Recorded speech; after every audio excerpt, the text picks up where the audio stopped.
At the beginning of the German economic rise, the automobile industry took a big step to solidify its long-lasting reign. Many companies came and worked on cars and other vehicles, which became a vast reputation sector in the automobile world.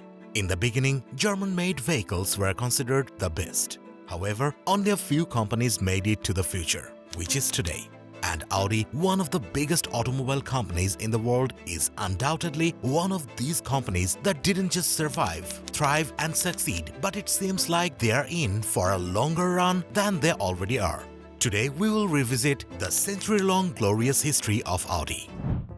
Birth of Audi. In 1896, an engineer named August Horch started his automobile apprenticeship with the founder of automobile Karl Benz.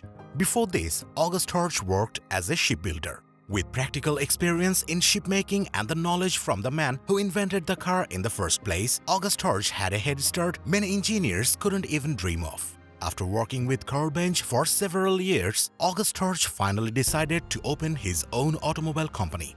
In 1899, August Horch founded his first automobile company, A. Horch & C., with Sally Herge as his business partner.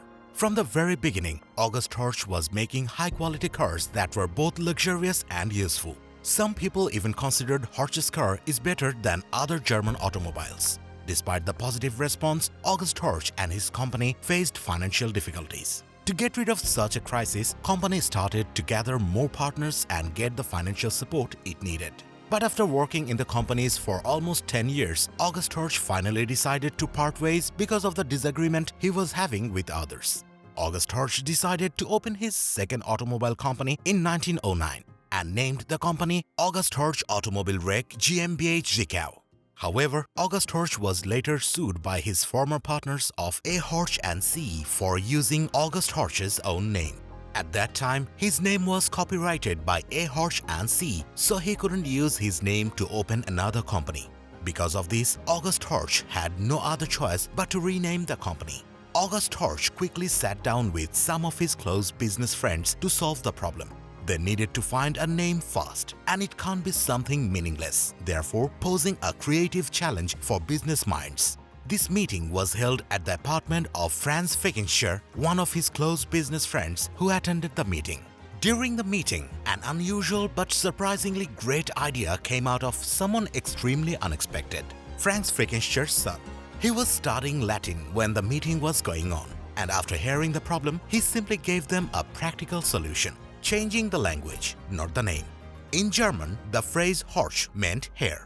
Franz Fickenscher's son suggested a similar word from Latin, audiere, which meant to listen. Franz Fickenscher's son also suggested the singular form of the word Audi should be considered as a company name as well.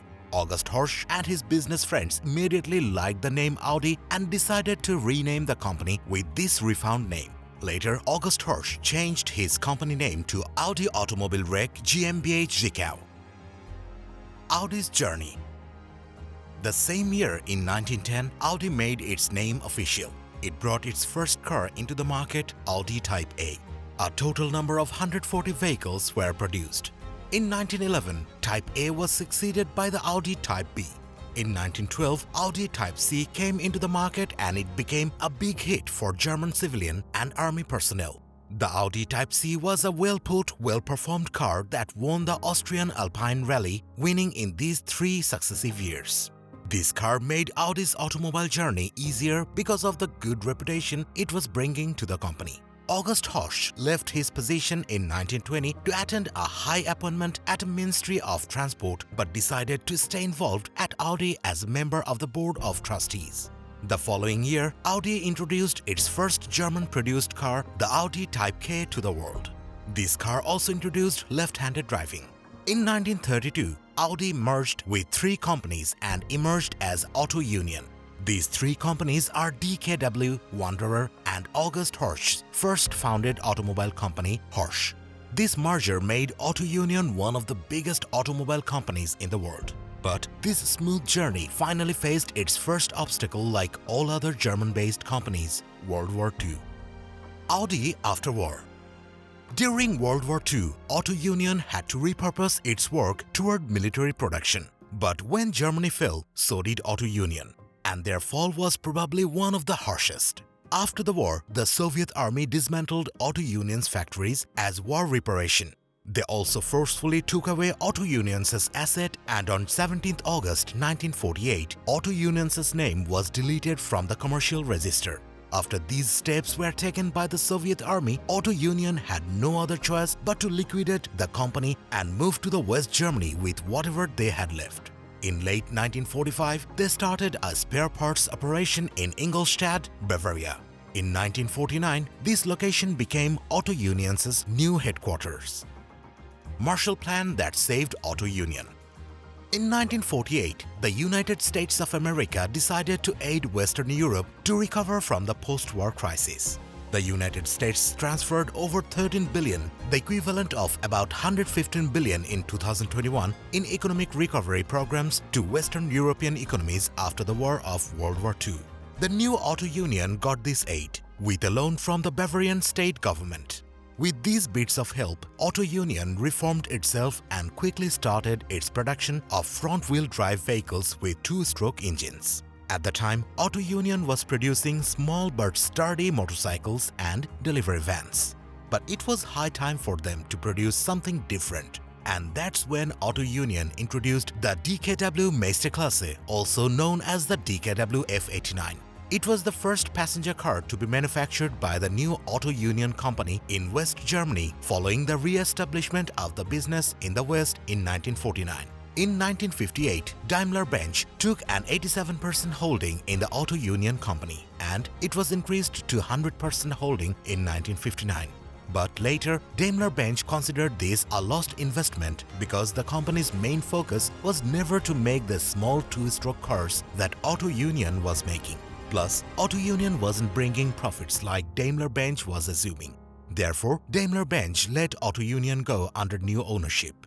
Auto Union had a state-of-art factory and other essentials when both companies parted ways to restart the business. In 1965, they marked their brand new journey by resurrecting the company's old name, Audi.